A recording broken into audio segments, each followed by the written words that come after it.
Ahodasht, the village of whispers. As the sun dipped below the horizon, shadows stretched long and dark in Ahodasht. The village was quiet, too quiet. A strange stillness hung in the air, sending shivers down your spine.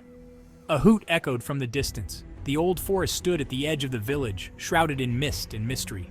Villagers whispered tales of strange lights and eerie sounds coming from within. But tonight, the forest seemed to hold its breath, waiting.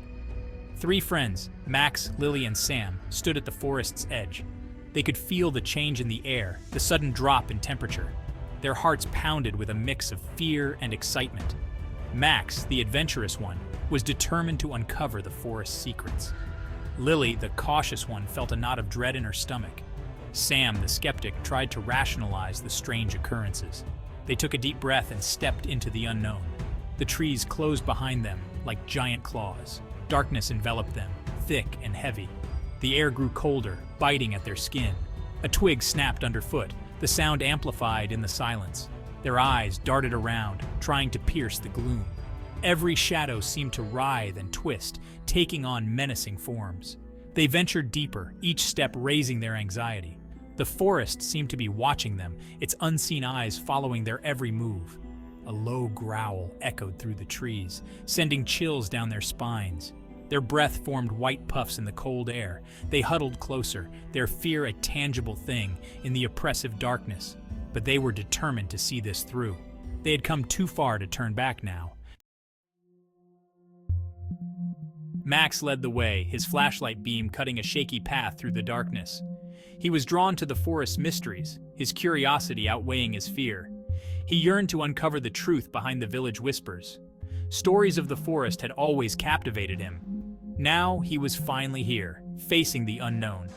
Lily trailed behind, her hand clutching Sam's arm. She felt a sense of foreboding, a feeling that they shouldn't be here. Her every instinct screamed at her to turn back. The forest seemed to pulse with a life of its own, a presence both ancient and malevolent. The rustling leaves sounded like whispers in the dark. She couldn't shake off the feeling of being watched. Sam, ever the pragmatist, tried to find logical explanations for the strange occurrences. The growl, he reasoned, could be a wild animal. The whispers, just the wind through the leaves. Yet, deep down, he felt a tremor of unease. The forest was too quiet, too still.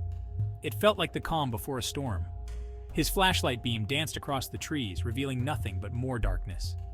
They reached a clearing, the trees thinning slightly. In the center stood an ancient oak, its branches gnarled and twisted like the limbs of a giant. A circle of stones surrounded the base of the tree, their surfaces etched with strange symbols. The air grew colder, the oppressive silence broken only by the pounding of their hearts. This place felt different, charged with an unseen energy. They exchanged nervous glances, their breaths catching in their throats. This was no ordinary forest. They circled the stone ring cautiously, their flashlights illuminating the strange symbols. The symbols seemed to writhe and shift in the flickering light. A low chanting sound reached their ears, carried on the wind. They froze, their blood turning to ice. The chanting grew louder, more insistent. It seemed to be coming from the heart of the forest. Fear propelled their feet. They ran towards the sound, their flashlights bouncing wildly, casting grotesque shadows that danced around them.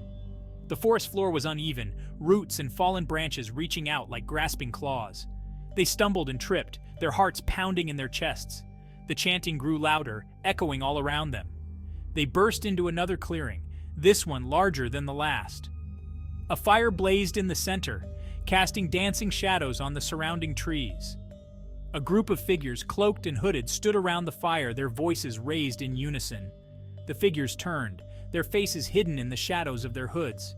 Max, Lily, and Sam ducked behind a large tree, their breath coming in ragged gasps.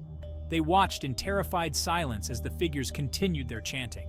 Their words were unintelligible, but the tone sent shivers down their spines. This was no ordinary gathering. This was something dark, something sinister. They had stumbled upon something they were never meant to see.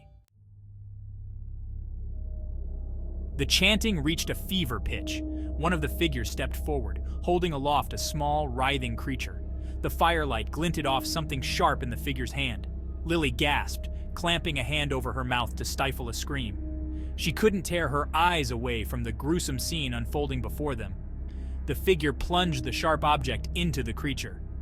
A collective gasp arose from the hooded figures as the creature let out an ear-piercing shriek. Max, Lily, and Sam cowered behind the tree, their bodies trembling with terror. What kind of ritual were they witnessing? Who were these people? Suddenly, a twig snapped under Sam's foot. The chanting ceased abruptly. The hooded figures turned towards their hiding place.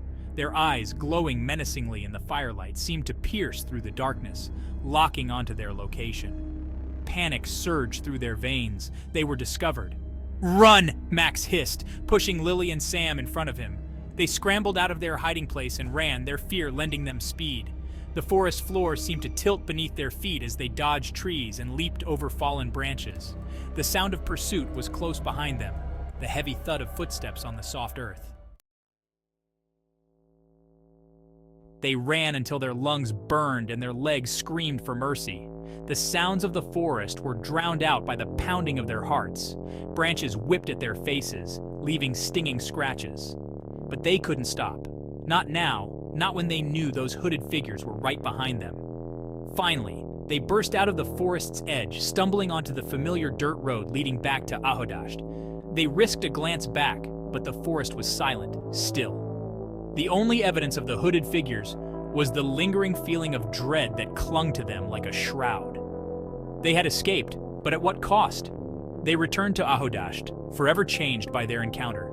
The village, once a place of peace and quiet, now held a sinister undertone. The forest, once a place of mystery and wonder, was now a source of terror, its dark secrets forever etched in their minds. The villagers dismissed their story as childish imagination, but they knew the truth. They had seen the heart of darkness that lay hidden beneath the surface of their peaceful village.